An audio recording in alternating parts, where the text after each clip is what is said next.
السلام عليكم ورحمة الله وبركاته. النهاردة بإذن الله هنكمل مع بعض سلسلة الحروف الهجائية. احنا الفيديو اللي فات يا أصحابي أخدنا حرف الألف وهو موجود على القناة، وإن شاء الله هنزل لكم فيديو مراجعة لحرف الألف والباء مع التمارين. لا تنسوني بالاشتراك في القناة وتفعيل الجرس علشان يوصل لكم كل جديد، ولو عجبكم الفيديو اعملوا لايك وشير في الخير. النهاردة إن شاء الله هنتعلم مع بعض وهناخد حرف جديد اسمه حرف الباء. زي ما قلنا يا أصحابي النهاردة إن شاء الله هنتعلم مع بعض حرف الباء. اسمه ايه يا اصحابي الحرف ده؟ باء. اسمه ايه يا اصحابي الحرف ده؟ باء. كان عندنا صديقتنا بسمة الجميلة دي، هي بنوتة جميلة جدا بتحب يا اصحابي البطيخ، وكمان يا اصحابي صديقتنا بسمة كانت بتحب البرتقال، وكمان يا اصحابي صديقتنا بسمة الجميلة دي بتحب البيض. وطبعا يا اصحابي كل الكلمات اللي احنا قلناها دي بتبدأ بحرف الباء. بسمة وهي بنت، وكمان بتحب البطيخ، وبتحب البرتقال، وبتحب البيض. وكل الكلمات دي يا أصحابي بتبدأ بحرف الباء، بحرف الباء. يبقى يا أصحابي النهاردة إن شاء الله هنتعلم مع بعض حرف الباء. تعالوا يا أصحابي نتعلم إزاي مع بعض هنكتب حرف الباء. يلا بينا يا أصحابي نكتب حرف الباء. شرطة صغنونة يا أصحابي فوق السطر، ونمشي نمشي نمشي على السطر يا أصحابي ونقفل الطبق، وتحتيه نقطة واحدة بس. الحرف ده اسمه ايه يا أصحابي؟ باء. اسمه ايه يا أصحابي؟ باء. شرطة صغنطوطة فوق السطر، ونمشي نمشي نمشي على السطر ونقفل الطبق يا أصحابي، وما ننساش النقطة تحت الحرف. الحرف ده اسمه ايه يا أصحابي؟ باء. اسمه ايه يا أصحابي؟ باء. باء. تعالوا يا أصحابي نتعلم مع بعض كلمات بتبدأ بحرف الباء. يلا بينا يا أصحابي نشوف الكلمات اللي بتبدأ بحرف الباء. باء بطة. باء بطة. باء بيت. باء بيت. باء بطريق. باء بطريق. باء بطريق. باء برتقال. باء برتقال. باء بومة. باء بومة.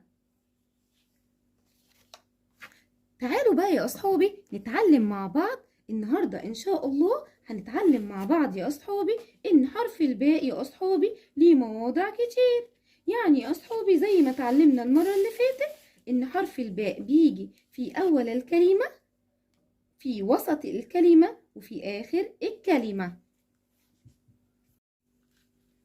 يبقى الباء يا أصحابي في أول الكلمة بيبقى فاتح إيديه. يعني إيه يا أصحابي فاتح إيديه؟ يعني هيستقبل الحرف اللي هيجي بعده.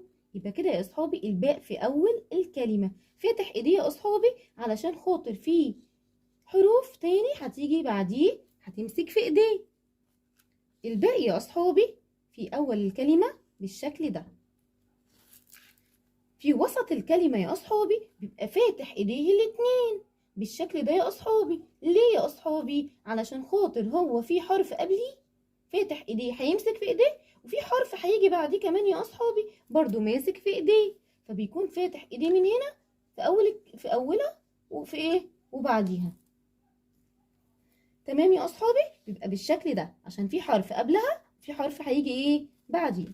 في آخر الكلمة يا أصحابي بيبقى إيه يا أصحابي؟ برضو ممكن يجي متصل أو منفصل. منفصل يا أصحابي يبقى لوحده كده.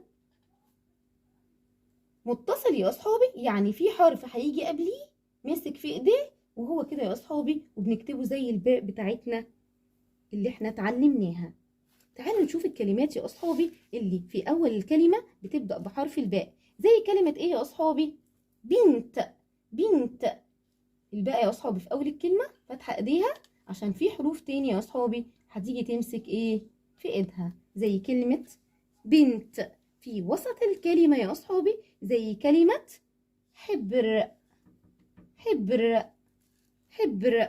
في آخر الكلمة يا أصحابي زي كلمة قلب. قلب. هنا يا أصحابي جات متصلة عشان في حرف إيه قبلها. ممكن تكون منفصلة يا أصحابي زي الباء دي، زي كلمة شربا. شربا. وعرفنا يا أصحابي شكله، وعرفنا إزاي بنكتب حرف الباء، وعرفنا قصة صديقتنا بسمة الجميلة مع الحاجات الجميلة اللي هي بتحبها، وعرفنا مع بعض مدلولات حرف الباء. يلا نقول مع بعض تاني مدلولات حرف الباء يا أصحابي. باء بطة، باء بيت، باء بطريق، باء برتقال، باء بومة، باء بطيخ، باء بنت، باء برتقال، باء بيض. وكمان يا أصحابي اتعلمنا مع بعض إزاي نكتب حرف الباء في أول الكلمة، وشكله في وسط الكلمة وآخر الكلمة. وتعلمنا مع بعض يا أصحابي أشكالهم، وكمان عرفنا الكلمات الدالة على حرف الباء. مع السلامة يا أصحابي.